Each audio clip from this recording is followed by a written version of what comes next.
Roma cubre sus estatuas desnudas. Durante la visita del presidente iraní Hassan Rouhani, muchas de las esculturas de los museos capitolinos han sido escondidas con cajones de madera para evitar molestar a la delegación, que ha firmado contratos por valor de 17.000 millones de euros con firmas italianas.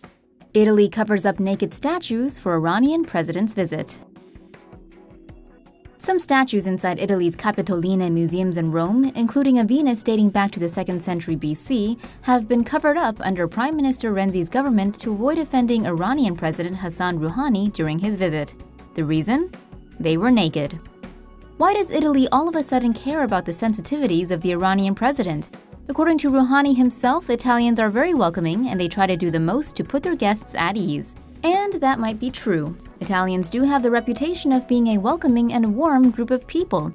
But we suspect the whole thing has much more to do with the $18.4 billion worth of business deals Italy wants to sign off with Iran than with respect and hospitality. Questa sedia, io ero al posto tuo, settimana scorsa c'era seduta Deborah Serracchiani, che è andata in Iran e ha messo il velo, l'hanno attaccata. Sbagliano, perché se una donna, Lilly è stata inviata in Iran, se ti chiedono di mettere il velo, non è il burqa, il velo, uno mette il velo. Se vieni in Italia, in una città straordinaria come Roma, dove ci sono delle statue mozzafiato, se non vuoi vedere le statue, vai da un'altra parte, ma coprirle noi.